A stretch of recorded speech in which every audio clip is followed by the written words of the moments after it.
quote, James Comey memos just out and show clearly that there was no collusion and no obstructions. Also, he leaked classified information. Wow, will the witch hunt continue? I don't really know what he was referring to, but if he's referring to the memos, A, he didn't leak those, and B, it wasn't classified. I literally looked at the memos before we started the show this morning, and the part classified was crossed out. So, it hit a nice penned line right through where it said top secret classified, whatever. So in one previously undisclosed exchange, according to the copies of the memos obtained by the New York Times, Trump told Comey that he had some reservations about Michael Flynn. The guy's serious judgment issues and speaks well to your judgment, Mr. President, that you would know it, but not well that you would hire him and actually beg Michael Flynn to let him go. So which is the thing that tells us there, if we read in deeper, what changed between the time early on when Trump told Comey he had reservations about Flynn, saying, quote, this guy has serious judgment issues, versus the time where he contacted Comey and Director of National Intelligence Dan Coats to be like, I hope you can see your way to letting this go. Like, what went on there? So, the Times reported at the time that Trump was irritated at Flynn for delaying such a call with Vladimir Putin of Russia. Flynn was eventually fired for misleading the VP and others about details of the conversation with the Russian ambassador. Soon after, Comey was again at the White House for another meeting.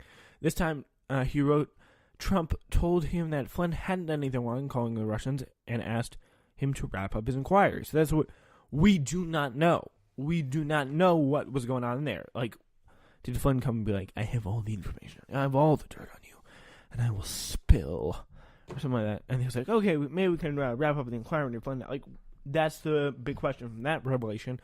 What happened? The exchange and other broad outlines of the memos, which were first published by the Associated Press, have already been reported by the Senate and related by Comey in testimony before the Senate and in his recent memoir, A Higher Loyalty. So, but they are believed to be evidence of possible obstruction of a possible obstruction of justice case against Mr. Trump being pursued by the special counsel Robert Mueller III. The memos are exacting in their specificity, including details about who was sitting where and precise times that the conversation began and their durations. In many cases, Comey shared his accounts with others immediately afterwards. These details add credibility, obviously for corroboration purposes. So, these details add credibility to Comey's account of events. Trump has disputed some parts, including asking Comey to shut down the investigation into Flynn. What follows are the notes I typed in the vehicle immediately upon exiting Trump Tower on January 5th, 2017. Comey writes the beginning of his first memo, sent the next day to his deputy director, chief of staff, and FBI's chief counsel. So his top staff, again for corroboration purposes. He says what follows are the notes, and he lays the whole encounter out. So, select lawmakers have been allowed to view the redacted versions of the memos at the Justice Department, but 3 House Republican Committee chairmen requested last Friday that they be sent to Congress and made clear this week they're willing to issue a subpoena if the Deputy Attorney General, Rod Rosenstein, did not comply. The Justice Department relented on Thursday and is expected to deliver the unredacted versions of the memos via secure transfer on Friday. So those unredacted versions could be pretty interesting because all the best parts were, like, redacted. So, that's the unfortunate part. In a letter to lawmakers on Thursday, Stephen Boyd, an assistant attorney general, wrote, in the light of the unusual events occurring since the previous limited disclosure, the department has consulted the relevant parties and concluded that the release of the memorandums to Congress at the time would not adversely impact any ongoing investigation or other confidentiality interests of the executive branch. So, there is that.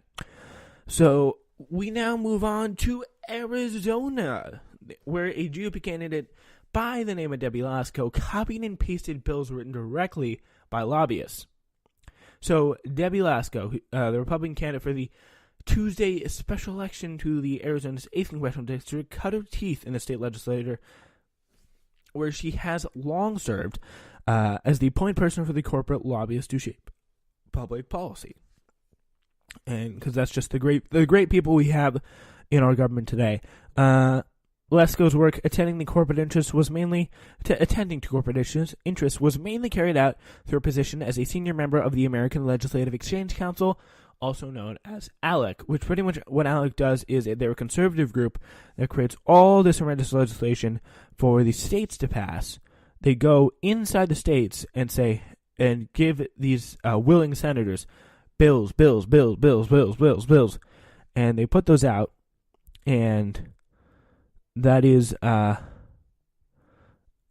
how so many of these states have like the weirdest laws. ALEC comes in and gives them to the senators who are paid off, and they say, okay, let's pass them. Yeah, so it has come under scrutiny in recent years for, again, increasing its outside role in helping businesses and other interest groups to covertly craft public policy in states across the country. Lobbyists for corporate interests pay a hefty membership to join ALEC and help to author the model legislation. So it's pretty much a lobby. It's a lobbyist melting pot where all the lobbyists come in and they get to decide the legislation that you were supposed to be deciding by voting for your representatives. So that's all fun and games. The aim is that the legislator member of ALEC will introduce the text closely resembling or sometimes directly copied from, as in this case, the model as legislation. So state legislative records show that Lesko, who's a board member of ALEC, routinely sponsored ALEC model bills, often without changing more than a few words. One ALEC model bill produced suggested language to demand that the state should produce a handbook to educate parents on so-called school choice. The catalog shall describe the educational choices available to students in the state. Obviously, an anti-public school bill. This was going to be. Said the second section of ALEC's model, including but not limited to, as applicable, open enrollment, charter schools, private schools, homeschooling, tuition tax credit, scholarships, vouchers, and education savings accounts. Later that year, Lesko introduced a bill that read, in part, is this going to be the same? The handbook shall describe the educational choices available to pupils. Whoa. That was a big change from students to pupils, including, should put in but not limited to, open enrollment, charter schools, private schools, homeschooling, tuition, tax credit scholarships, and empowerment scholarship accounts. Huh. Like the Republican colleagues are like, Debbie, where are you getting all these fire bills from? This is pretty incredible. Like, what? It was just funny. Lesko served 6 years in the Arizona House of Representatives before moving to the Senate in 2015. She resigned her Senate seat in January to focus on her bid for the vacancy opened up by former Representative Trent Franks of Arizona, who resigned in disgrace following claims of sexual harassment.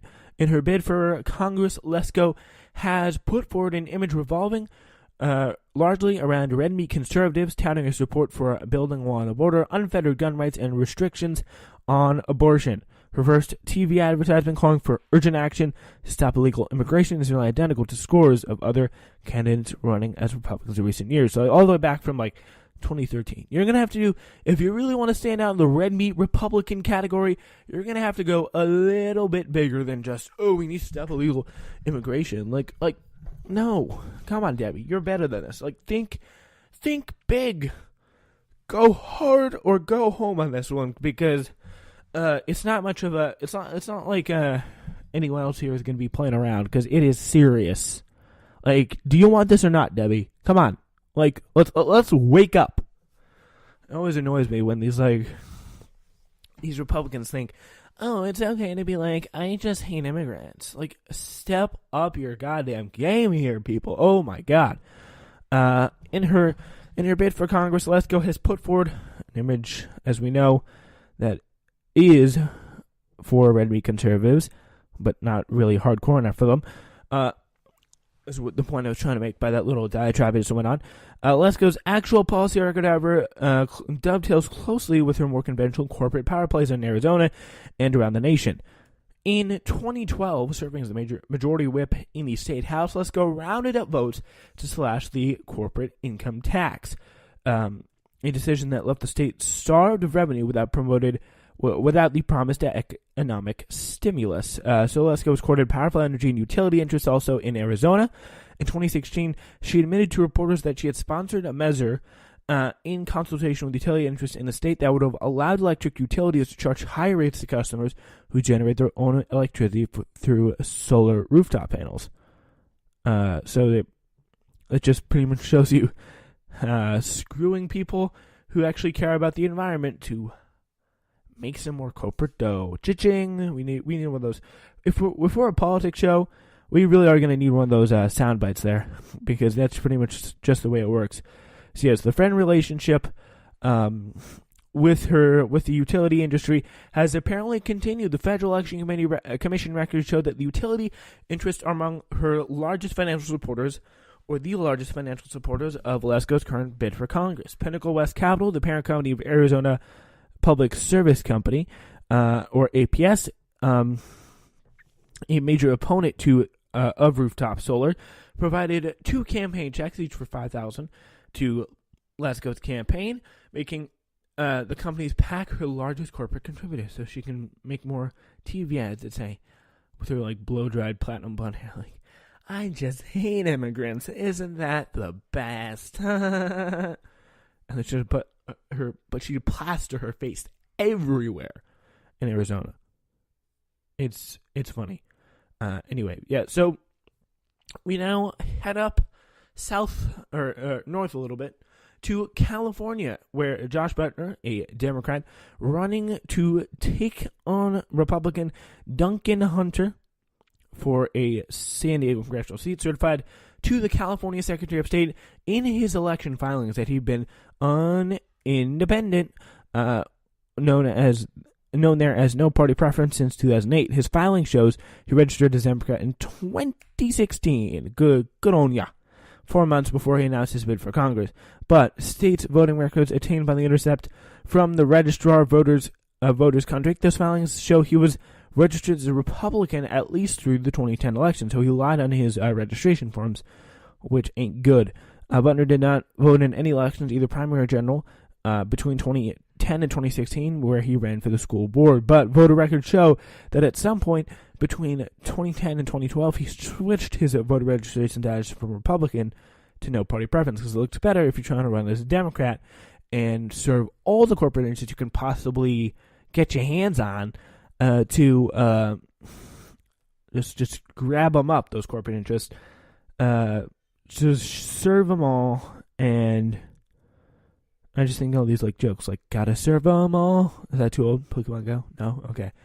Anyway, so yeah, Butner did not respond to multiple requests for comments, and that's what you gotta do. This is a strategy. You gotta be like, you know what?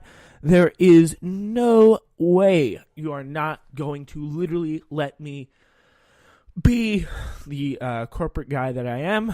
And if you're not gonna let me do that, I mean, I guess it's got to come to a point where I got to take it myself. Like, what if I infiltrate the Democratic Party to serve corporations?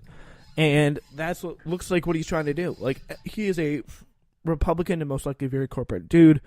And he wants to be in the Democrats. Like, it's very interesting how when he's not running for something, he's a Republican, and how he's running for something, oh wait, he's a Democrat. Like, that is again, it's very, very interesting stuff, to say the least. Under California law, he must have been registered as a Republican to do so in 2008. Hunter, who's a Republican incumbent, was elected to office after running against another former Navy SEAL, Democrat Michael Lumpkin. By the way, Butner is a Navy SEAL.